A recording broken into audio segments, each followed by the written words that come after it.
Salut Ellie, je suis ravie de t'avoir avec moi aujourd'hui. Comment tu vas? Bien, et toi? Salut Mais ça Sabrina. va super bien, je suis vraiment ravie parce que je crois qu'on a plein de choses à raconter, des choses que tu m'as fait vivre qui sont extrêmement intrigantes, inspirantes et j'avais envie de faire découvrir à mon audience parce que je pense que ça vaut vraiment le coup d'aller voir qui tu es. Parce que je pense que tu vas l'expliquer beaucoup mieux que moi. Qui tu es? Qu'est-ce que tu fais? Dis-nous un petit peu. Moi, je suis Élie, je suis à l'Ouest lyonnais et je suis médium d'affaires et d'entreprise. Et aussi, je permets aux personnes même qui ne sont pas entrepreneurs d'avoir plus de clarté dans leur vie, en fait. Suite à une demande de décision ou prendre une décision dans la vie et se dire, bah, tiens, comment ça se passe? J'arrive pas à avancer. Bah, je vais mettre de l'éclairage sur la problématique qui peut être une problématique de base, en fait, qui remonte loin, voire très, très, très, très loin. Hmm. Ok, donc en fait, tu vas chercher l'origine, peut-être la profondeur de ce qu'il y a dans la personne, de ce que tu peux voir, entendre, et pour te mettre plus de clarté dans la vie personnelle, dans la vie professionnelle. Est-ce que pour toi, les deux sont liés? Comment tu vois les choses par rapport à ça? Alors pour moi, les deux sont carrément liés en fait, tout le temps. Enfin, à 99% du temps, c'est relié. C'est pourquoi est-ce que tu as monté ta boîte, ça va être pourquoi tu as choisi ce collaborateur, pourquoi tu as choisi ce client, pourquoi tu as choisi ce lieu de bureau, administratif, pourquoi tu as choisi ce lieu pour mettre ton usine, ton atelier. Euh, ça va vraiment être euh, souvent, et à 99% encore une fois, ça va être dans les manques d'origine qui ont créé une souffrance. Et cette souffrance-là, pour la pallier, tu as créé cette société, tu as pris ce collaborateur. C'est très très souvent le cas, en fait. Et quand tu as fini de régler ce problème-là, en fait, au fond de toi, bah, tu as plus de fluidité clairement au fond de toi. Voilà. Ok, donc en fait, tu vas chercher le manque, enfin le besoin qui est là, qui est inconscient. Enfin, on s'en rend pas compte finalement, on sait pas d'où il sort, donc tu vas le chercher. Et qu'est-ce que ça peut changer dans la vie d'une personne de d'aller voir ça, justement, parce que c'est quand même très personnel. Je pense est-ce que c'est pour un certain profil, tu vois? Est-ce que tu vois ce que je veux dire? Alors, j'allais te dire, c'est surtout pour les personnes qui ont fait le tour, qui ont fait le tour avec tout plein de systèmes, par exemple, dans leur business. J'ai fait du marketing, j'ai fait du branding, etc. Là, et ils s'aperçoivent qu'il n'y a rien qui bouge.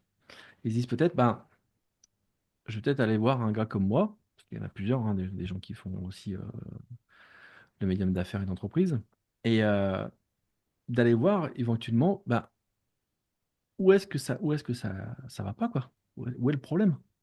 C'est peut-être un problème qui est dans l'inconscient et dans le subtil. Donc de travailler ça, en fait, ça permet, comme je dis souvent, c'est comme la tour de Pise, en fait. Souvent, c'est à la base que ça va pas, parce que la tour de Pise, elle a un petit peu penché. Et si on réglait le problème à la base dans les fondations, ben, ça va permettre qu'on va pouvoir remettre droit la tour de Pise.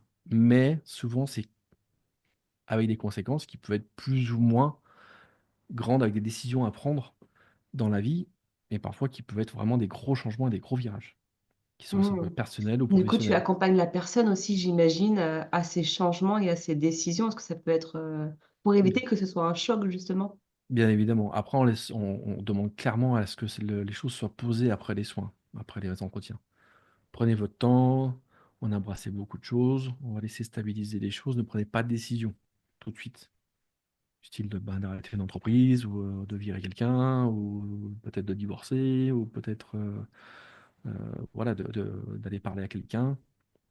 Attendez, on demande bien d'attendre, etc. On est encore dans l'écoute, mais c'est important d'attendre. Parce que ce sont des choses qui vous bougent tellement dans l'inconscient que ça peut déstabiliser beaucoup de choses. Mais à la fois, quand la personne est prête, ça peut être des choses qui sont magnifiques. On va parler un petit peu d'une expérience que j'ai pu vivre avec toi il n'y a pas longtemps. Ah bon? Et tu t'en souviens pas, parce que moi, je m'en souviens. Parfait. C'était assez étonnant. On va pouvoir en parler. Je pense que ça peut être un témoignage ouais, vraiment étonnant. Est-ce que tu peux nous donner sans citer de nom, mais des histoires où la vie, elle a complètement changé entre la personne qui était quand elle est arrivée pour te rencontrer, que tu travailles avec elle, et puis le jour où ça a changé vraiment réellement sa vie. Est-ce que tu as des histoires comme ça à nous raconter? C'est beaucoup la reconnaissance parentale. Beaucoup. Reconnaissance parentale et sociétale. Pour être le meilleur, il faut que j'ai 20 sur 20 à l'école, il faut que je sois le meilleur, il faut que je sois bien noté, il faut que je sois populaire. Voilà, là, je suis dans la sécurité euh, sociétale. Et en plus, je fais plaisir à mes parents. Voilà. Donc ça, c'est typiquement le sujet qui sort souvent, très très souvent. Prendre sa place, être reconnu, être en sécurité financière. Parce que papa, maman, ils n'ont pas pu me payer toutes les études. C'était difficile à la maison parce qu'on était nombreux, on n'a pas pu tous manger à notre faim. Les fins de mois étaient difficiles. Quand je voyais mon papa se gratter la tête en disant, voilà, on est le 15 du mois, comment on va faire? Voilà, donc ça, tout ça, c'est les conséquences en fait de tout ce que mes clients arrivent à 90%. En gros. C'est souvent le problème. Voilà. Ou bien je reprends mon entreprise que mon papa a créée, mais bon, vu ce qu'il vient de décéder, je peux pas laisser la boîte comme ça, donc je vais reprendre la boîte. Super. T'avais envie? Bah non. Bah voilà. Donc voilà, donc c'est souvent là-dessus qu'on va travailler. Ce sont les pourquoi. Euh, mais des fois, ça tombe aussi beaucoup plus profondément. Encore une fois, c'est sur l'intention d'être arrivé sur cette terre. Pourquoi est-ce que tu es là sur cette terre? Qu'est-ce que veulent tes parents pour toi déjà d'entrée de jeu? Moi, je voulais un garçon, comme ça au moins, genre, il en regardera le nom au-dessus de l'entreprise, bien marqué. Comme ça, il va pouvoir reprendre la boulangerie. Donc, je veux faire un boulanger. Moi, le papa, je veux que ça soit un boulanger. Et puis moi, la maman, ben ouais, je veux vraiment qu'il y ait avoir un premier garçon parce que c'est comme ça que ça se passe. Je vais avoir un garçon, puis après une fille, parce que c'est comme ça que ça se fait. Un garçon, puis une fille. Voilà. Donc c'est des vieux, vieux schémas qui sont là et qui viennent mettre des Qui souffrances dans amène tous de les la sens. lourdeur du coup sur la Bien sûr, personne et une vie du coup qui n'est pas désirée finalement. bien sûr, qui n'est pas désiré du tout. Par exemple, j'ai un fils de boulanger là, qui devait reprendre la boîte de son père, allergie à la farine. Voilà. Donc du coup, bon, moi j'ai bossé avec lui. Mégane bosse aussi avec lui sur les allergies. Et en fait, on est en train de démanteler le système et lui, il est en train de vraiment se poser la question pour arrêter ou continuer. C'est encore dans la balance aujourd'hui pour lui. Mais il est déjà dans quelque chose de plus joyeux et jouissif pour aller travailler. C'est moins dur pour lui d'aller travailler aujourd'hui déjà. Mégane Voilà. qui est ta compagne, Mégane qui que j'ai m'accompagne. rencontrée, qui est vraiment super. J'adore.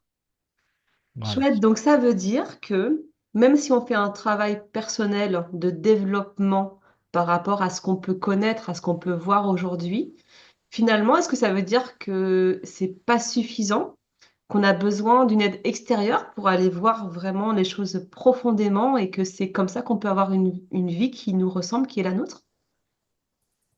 Alors, si on peut faire du travail personnel en se posant des questions, en se reposant sur un papier avec des questionnaires, etc. Ouais, super. Ça, c'est sympa à faire.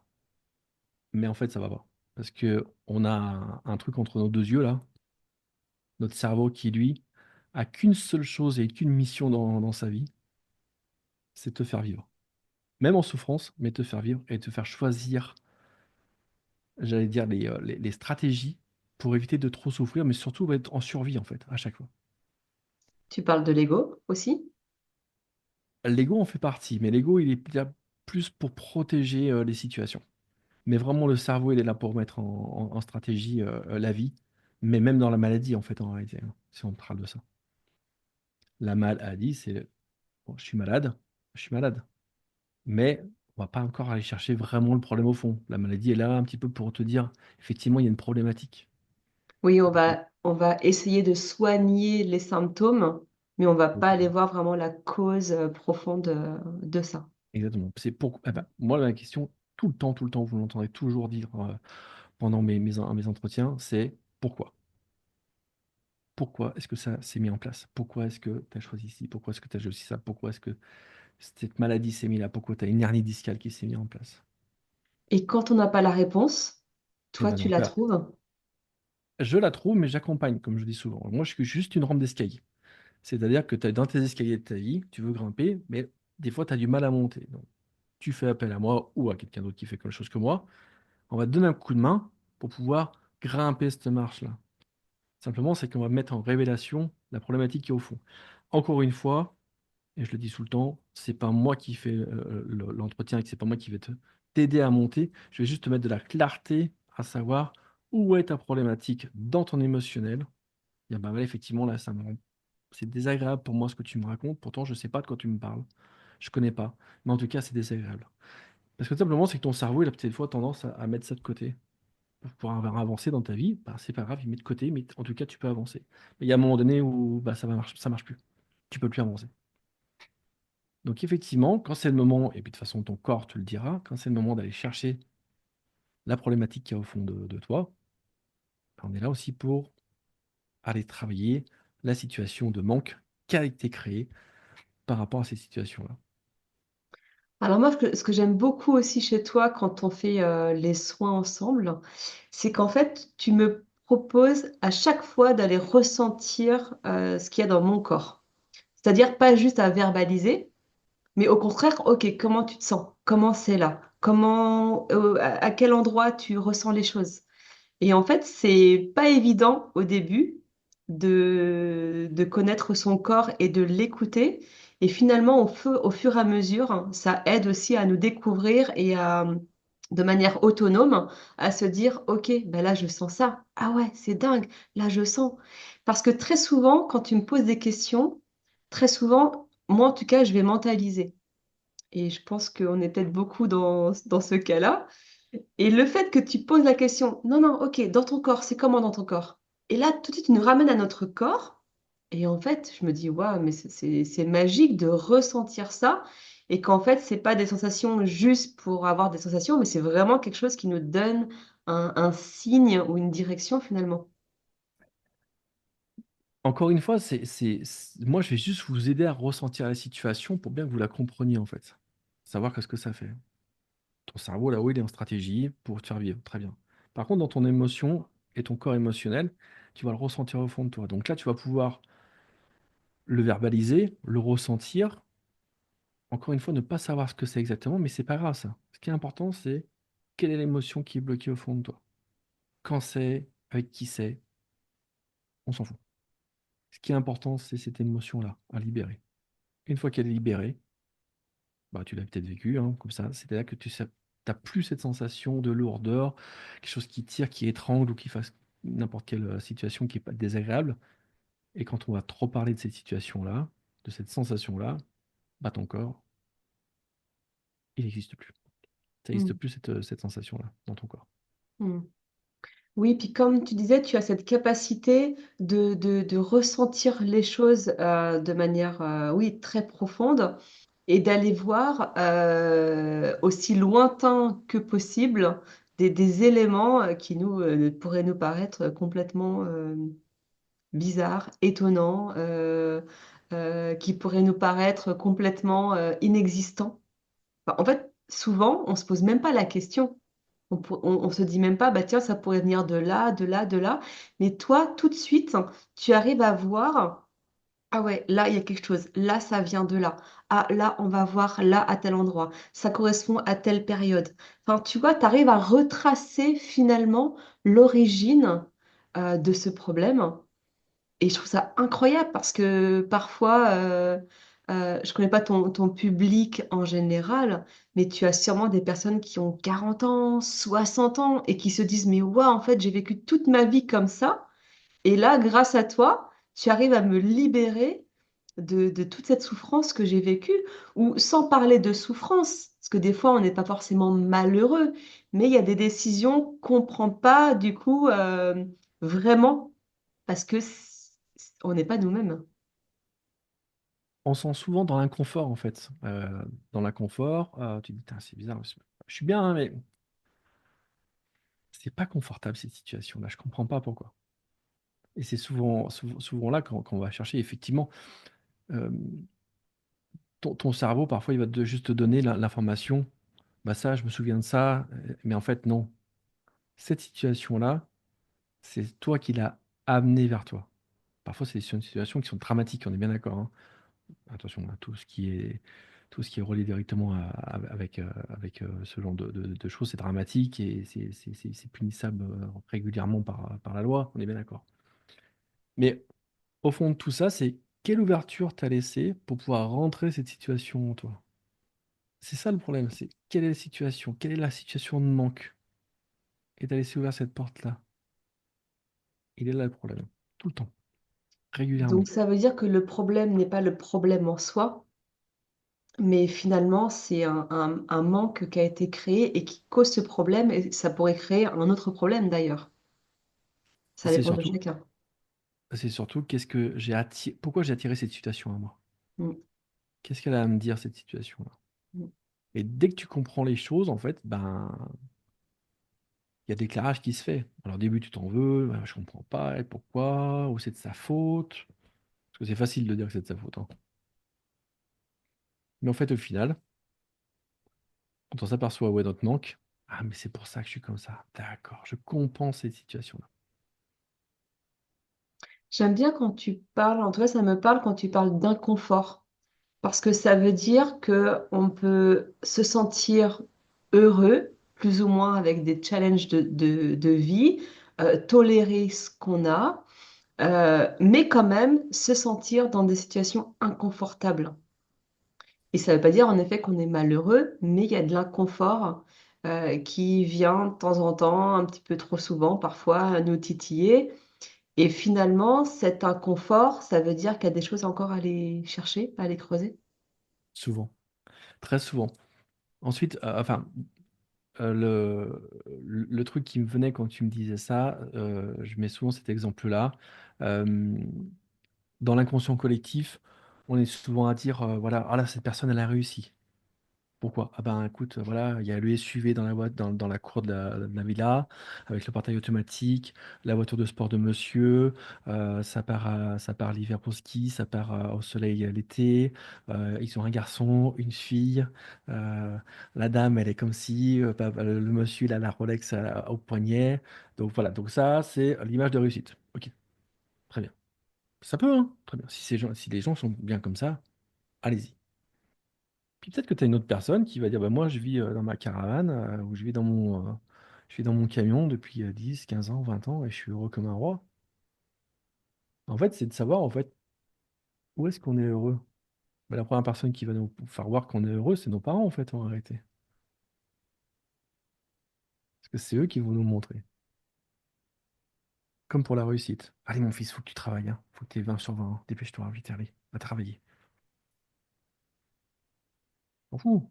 C'est pas ça être heureux, c'est fou ça. Enfin, ça, c'est pas être heureux. Mm. Réussir, c'est être heureux. Ouais, ça dépend comment on entend la réussite. Exactement. C'est propre à chacun. Mm. Il est là la problématique. Mhm. Tout le temps.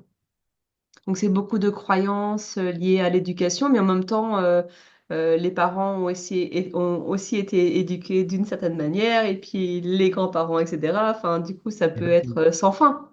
C'est pour ça que régulièrement en soin, on doit travailler effectivement sur les parents sur une première session. Puis la deuxième session, on va aller plus large. Voilà. C'est depuis quand que c'est comme ça, cette situation-là? Un siècle, deux siècles, trois siècles, 10 siècles, 1000 ans, 2000 ans, 3000 ans, 4000 ans? On ne sait pas. Mais cette situation-là, enfin, en tout cas, elle a existé. Elle s'est mise en place. Par rapport, encore une fois, à une souffrance. Et une fois qu'on a compris cette souffrance et que même ton corps sent cette souffrance-là au fond de toi, même sans savoir quand c'est, tu libères. Et là, ça fait bouger les choses au fond de toi. Et donc, ça fait bouger les choses, encore une fois, pour les entrepreneurs dans ta boîte, par rapport à tes managers, par rapport à tes salariés, mais aussi par rapport à tes clients. Il y a ça aussi. Comment tu vas attirer tes clients? Ben, sans la souffrance. Ah, ça veut dire que du coup, de pas mettre plus de clarté pour un meilleur pourquoi, enfin en tout cas pour un pourquoi qui est aligné, ça veut dire aussi développer une entreprise, enfin attirer les bonnes personnes, ça veut dire magnétiser, enfin ça veut dire ça finalement? Ben, moins tu seras dans la souffrance, plus tu vas être dans l'amour. Hmm. Plus tu vas être dans l'amour, bah, plus tu seras droit dans tes bottes et plus tu vas pas travailler, mais tu vas plaisirer là à ce moment-là. Plus tu plaisires, plus c'est fun. Et c'est pareil pour la famille. Un père ou une mère qui souffre face à son mari ou à sa femme, qu'est-ce qu'il va montrer à ses enfants? Qu'est-ce qu'elle va montrer à ses enfants? Bon, du coup, non, je vais rester avec monsieur, je vais rester avec madame, parce que tu comprends, mes enfants, ils seront pas en sécurité sinon. Hmm, ok. Mais toi, qu'est-ce que tu montres à tes enfants à ce moment-là? Une soumission par rapport à ton mari, une soumission par rapport à ta femme, un comportement qui est pas cool. Qu'est-ce qu'ils vont faire après tes enfants? Ben, ils vont faire exactement la même chose. Mm.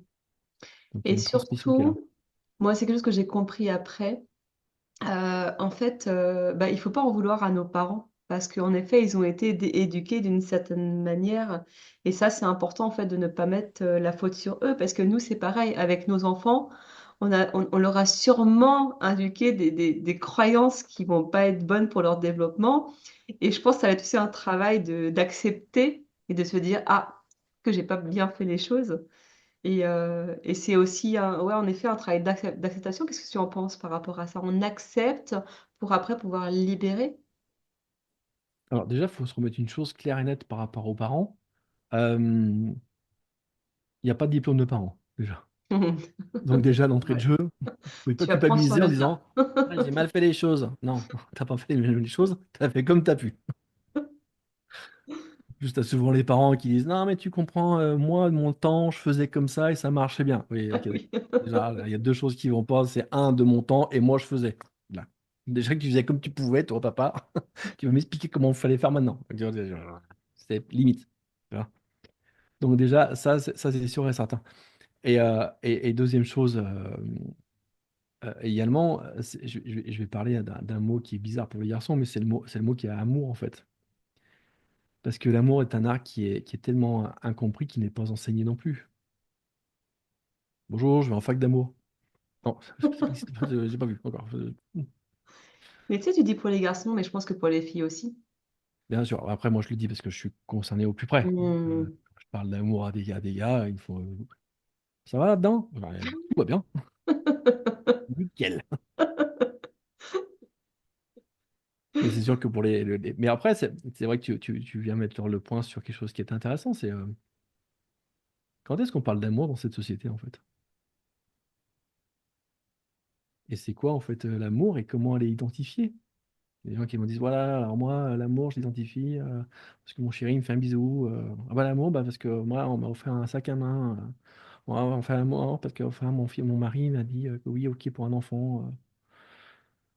Ok. Est-ce que c'est peut-être pas juste se tenir la main à un moment donné en regardant un paysage? Est-ce que c'est peut-être juste en train de d'être ébahi devant deux fourmis qui courent après une feuille?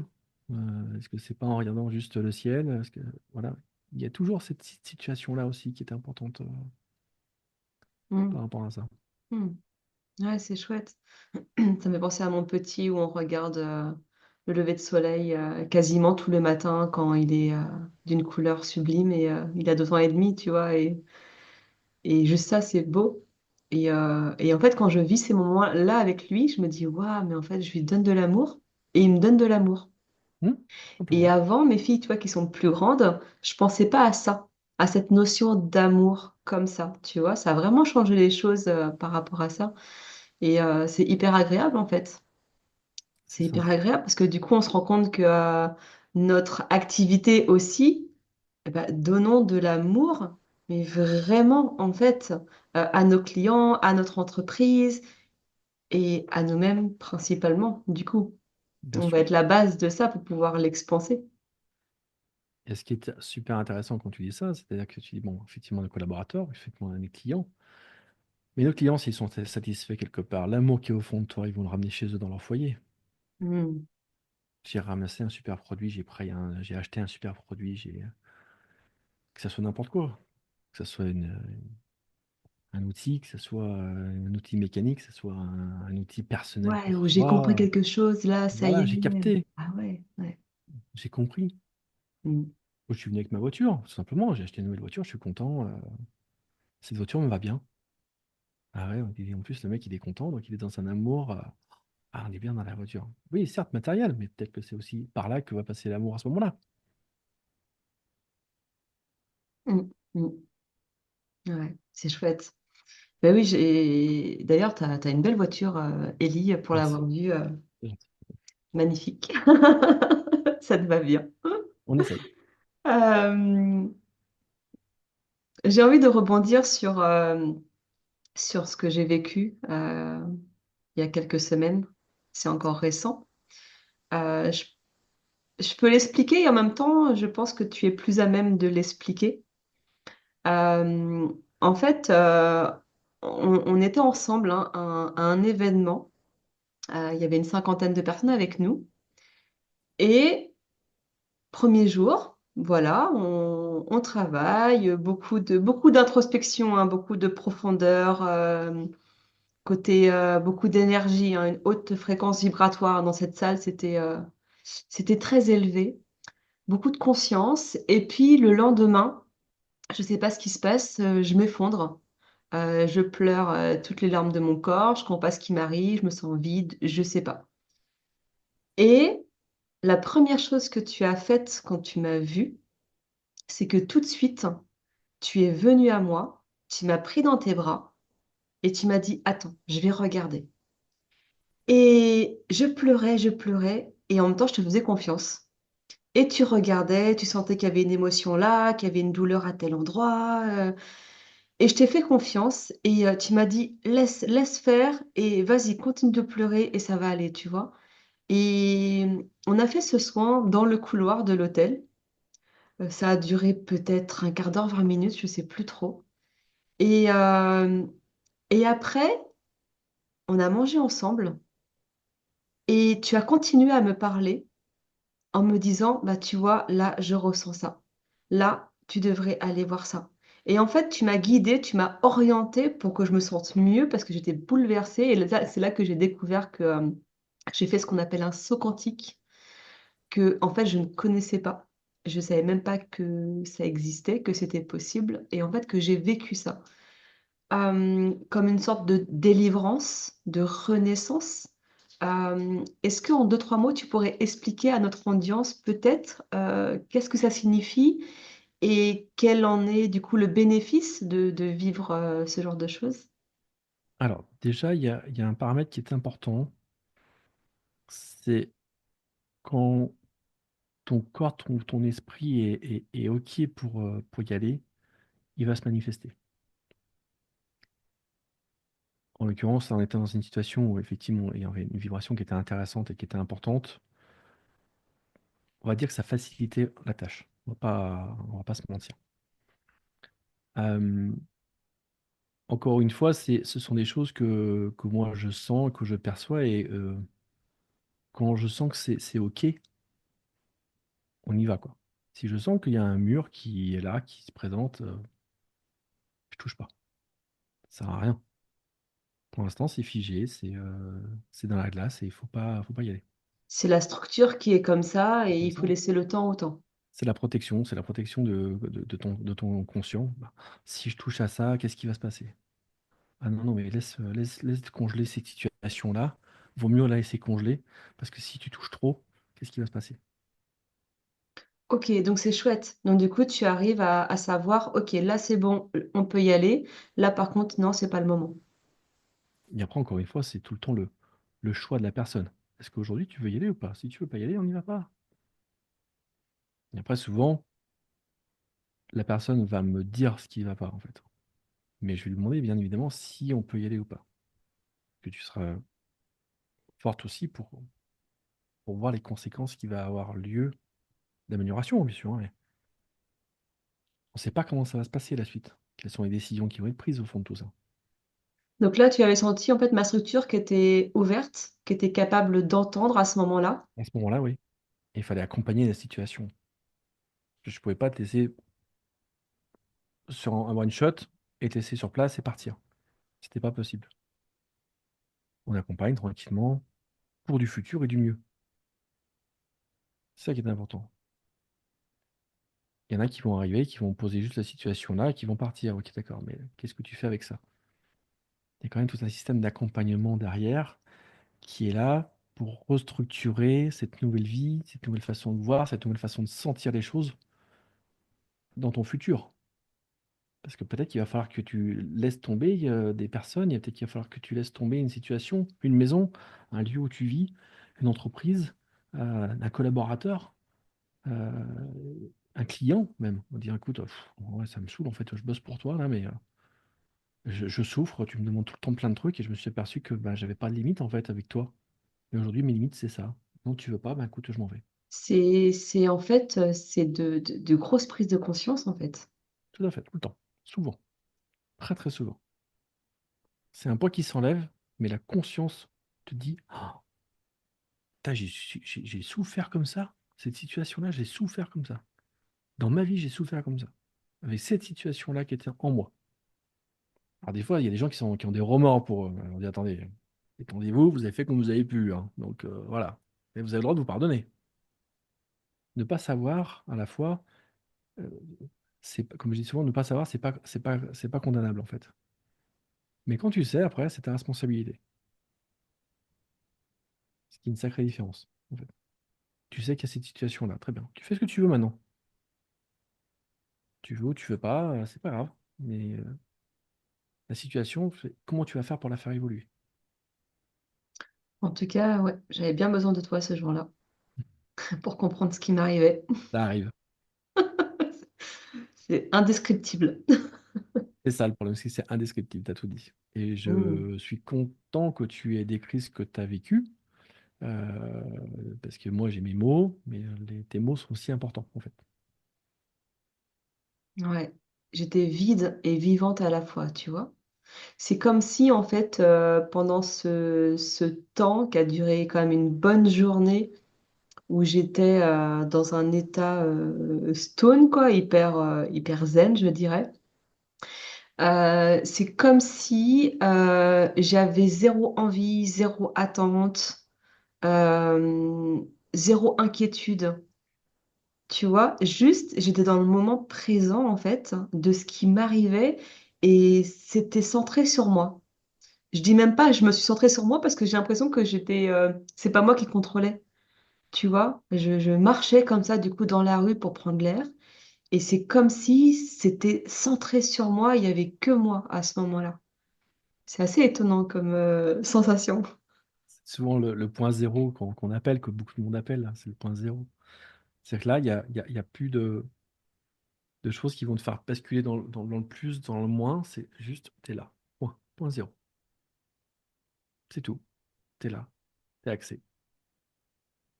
Simplement là. À la bonne place. Simplement. S'accueillir dans la vie. Voilà. À l'instant T. Mm, Simplement. mm. Magnifique. Merci pour ce temps, Ellie. Avec plaisir. Euh, L'instant T, c'est beau. Ben écoute, merci pour ça. C'était riche d'enseignements, de voilà. Moi, je sais ce que tu es capable de faire. Après, c'est juste mes expériences aussi qui ont fait mon enseignement durant tout le temps et les choses que j'ai été bouger chez moi, les choses que j'ai été voir chez moi, les décisions qu'il faut prendre aussi dans la vie parfois, qui sont plus ou moins difficiles. Et voilà, quand je quitte cette situation-là, qu'est-ce qui va se passer? Ben, t'apprends encore derrière. Et c'est ça qui est vraiment chouette et intéressant. Hmm. Mais C'est vraiment oui, ça qui te passionne parce que finalement, tu as des situations qui sont différentes tout le temps, quoi. bon, tout le temps.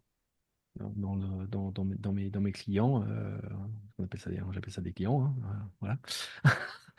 Dans les personnes qui viennent me voir, mes clients, il y a tout le temps des choses qui sont totalement différentes. Et même des fois, j'hallucine sur l'angle large où on peut aller. En fait, même des fois, tu dis non, mais c'est pas possible qu'on aille là, en fait. Ah bah si, si, on y va. C'est bien là. Donc voilà, c'est C'est souvent dingue. le cas. Donc on s'ennuie jamais aussi dans ce Bah métier. oui. C'est tellement agréable de avec recevoir des petits mots après. Merci, ça a bien évolué, ça a bien mm, avancé. J'ai pu avoir plus de clarté dans cette situation-là. J'ai pu gagner au tribunal face à cette situation-là. J'ai pu me réconcilier avec ma femme, mon homme. J'ai pu me réconcilier avec les syndicats dans mon entreprise. Des fois, ça arrive aussi, ce genre de situation-là. J'ai pu trouver la bonne personne aussi pour m'accompagner dans la boîte, avoir un second, avoir un manager c'était difficile dans cette usine. Bah, ça y est, j'ai trouvé la perle rare et pourtant, mais c'est pas dessus. Voilà, donc ça fait partie des recrutements aussi dans lesquels on intervient régulièrement. mm. C'est ça qui Donc est... en fait, on vient te voir pas seulement pour des douleurs physiques, mais aussi parce qu'il y a une situation qui ne convient pas. Souvent, c'est pourquoi. Ouais. Pourquoi est-ce que ça se vend pas? Il y a un bien qui se vend pas aussi au niveau immobilier. Pourquoi? Donc en fait, mon boulot, c'est d'écouter en fait, d'écouter dans le silence en fait. C'est ça. Magique. Non, ça s'apprend. Ouais. Ça Avec un s'apprend. don quand même. Avec, j'aime pas dire don, préfère dire hypersensible. Mm, Une sensibilité qui est particulière en fait, mm, mm. mais qui se rapproche, comme on le disait au début de l'interview, c'est-à-dire que euh, tu disais, ouais, je sentais pas trop au début ce qui se passait. Et en fait, bah, plus tu vas te ressentir dans ton corps, plus ça va descendre, plus ça va être précis et plus ça va être euh, clair, en fait. Quand tu vas avoir une sensation, enfin, c'est là que ça se passe. Et ça donne des indices Ça donne pour des indices. nous guider dans notre vie Exactement. Et et faire des créer notre propositions. vie. Et faire des propositions à la personne qui est en face Mm, et que la personne en face valide ou ne valide pas, bien évidemment, puisque moi, je ne vais pas influencer la personne. Je vais juste faire des propositions. mm, Est-ce qu'il préfère des spaghettis ou est-ce que tu préfères des petits pois ou autre chose? Voilà, je préfère autre chose. Ouais. mm. On voit ce qui se passe dans autre chose. Le seul choix que vous faites quand vous êtes avec moi, c'est vous, c'est pas moi. Eh ben, merci alors de nous écouter dans le silence. Exactement. C'est beau, c'est chouette. Merci à toi encore. J'espère que vous avez apprécié cette interview d'Élie Dupéret. Et voilà, en tout cas, nous, on se revoit très bientôt. Et, Exactement. et ben, bonne évolution et bon changement dans la vie des gens. Et voilà, plein de belles choses pour toi. Merci À beaucoup. très Bonne vite. route. Ah, salut.